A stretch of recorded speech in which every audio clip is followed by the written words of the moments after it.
The mainland portion of southern Africa consists of 10 nations. The most populous is the Republic of South Africa. Next is Mozambique, Zambia, and Zimbabwe, followed by Angola, Malawi, then the nations of Namibia, Botswana, and Lesotho, followed by the smallest country in southern Africa, Swaziland.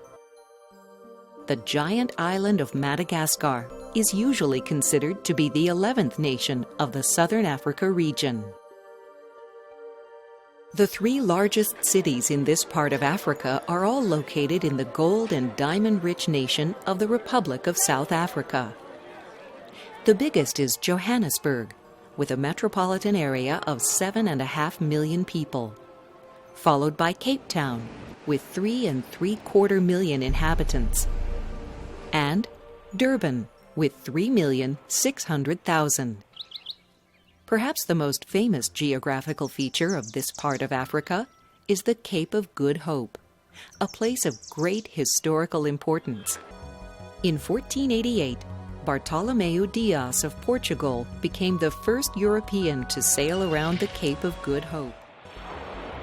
10 years later, Vasco da Gama followed Dias's route from Portugal and succeeded in making it all the way to India. As a result of their explorations, Portugal ended up with 2 big colonies in southern Africa, Mozambique and Angola. Portuguese rule in these parts of Africa continued for over 4.5 centuries. In 1652, Holland gained a foothold in southern Africa as well, when it founded the city of Cape Town, about 50 miles north of the Cape of Good Hope.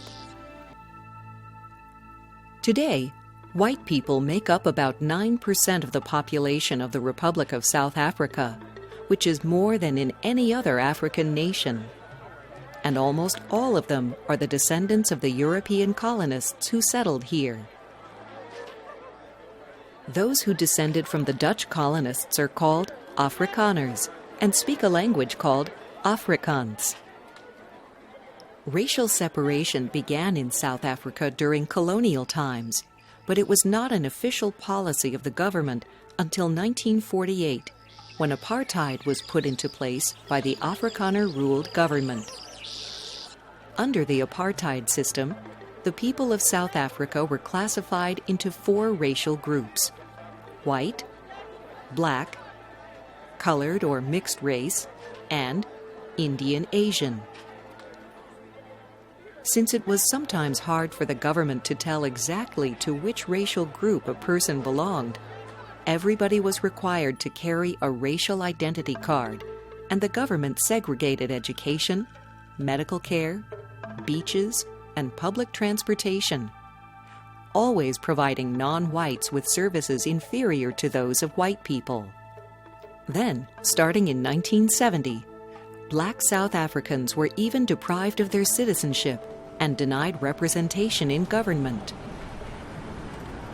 During the apartheid era, communities like this one, called townships, grew in size tremendously. Townships started off as segregated areas outside of the cities where black Africans, Indians, and mixed-race people were required to live. Many of them began as informal squatters' settlements, filled with houses made from salvaged scraps of wood and metal. Later on, the government started building simple houses in the townships, but the informal settlements still continue to this day. It is interesting to note that people of the Soweto township outside Johannesburg played a major role in South Africa's struggle for racial equality. In fact, apartheid was finally abolished, in large part thanks to the efforts of a former Soweto township resident named Nelson Mandela, who spent 27 years locked up in prison for his anti-apartheid activities. Shortly after the end of apartheid, in 1994, Mandela was overwhelmingly elected the President of South Africa. The Namib Desert extends along a narrow strip of land that stretches for over 1,200 miles along the Atlantic coasts of South Africa, Namibia, and Angola. Scientists have shown that it has been a very dry place for over 50 million years and is probably the oldest desert in the world. It isn't hot like the Sahara. Still, its driest regions receive less than half an inch of rain per year, so not many plants can grow here. The Kalahari Desert lies just to the east of the Namib Desert, covering much of Botswana and parts of Namibia and South Africa as well. The Kalahari is not a true desert, but is actually a semi-arid, sandy savanna, where some bushes, grass, and small trees grow.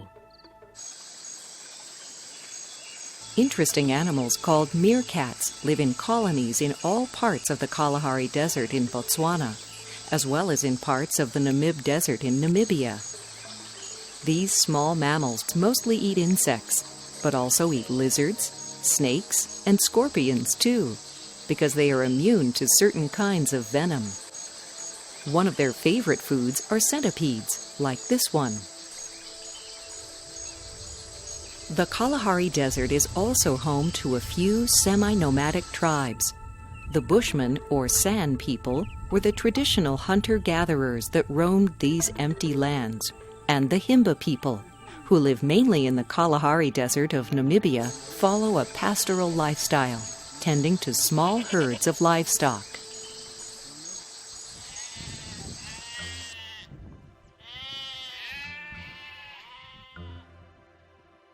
Zambia is an agricultural and copper exporting nation with a tropical climate that was once the British colony of Northern Rhodesia. Zambia lies in one of the northernmost parts of the southern African region. Its lands consist mostly of a high plateau that's dotted with hills and low mountains that are cut through by river valleys, and that possess lots of forested and grassy areas where large numbers of wild animals are found. Zambia's national parks are great places to see elephants, zebra, leopards, baboons, and giraffes. The Zambezi River begins in Zambia and flows all the way across Mozambique before emptying into the Indian Ocean. It's the largest of Africa's rivers to do so. The Zambezi River isn't safe for swimming at all, because dangerous animals such as hippos and hungry crocodiles inhabit most of its waters. Zambia is officially a Christian country, and its 14 million citizens belong to approximately 72 different ethnic Bantu-speaking tribal groups, the largest tribes being the Bemba and Tonga people. The rural areas of the country are where most Zambians live, walking or riding bikes to get from place to place. Most of them are subsistence farmers, meaning that they survive just on the crops they raise. Their small farmstead buildings, which have distinctive cone-shaped thatched roofs, are thinly sprinkled across the countryside. These farmers mostly raise corn. After the ears are harvested, the kernels are ground into cornmeal and used to make a popular food called nshima, a kind of porridge that is the basis of the diet in the nations of Zambia, Malawi, and Mozambique. Nshima is eaten with the hands and served with spicy relishes. 4 out of every 10 Zambians live in cities.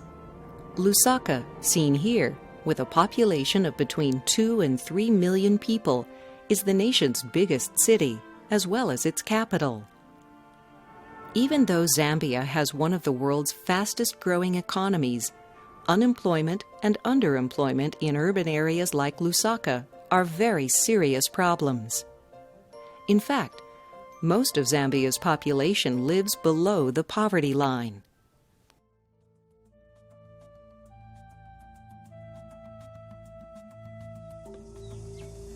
poverty, as well as massive corruption on the part of government and military officials, are causing terrible problems for populations of elephants and rhinos in southern Africa, and in other parts of Africa too.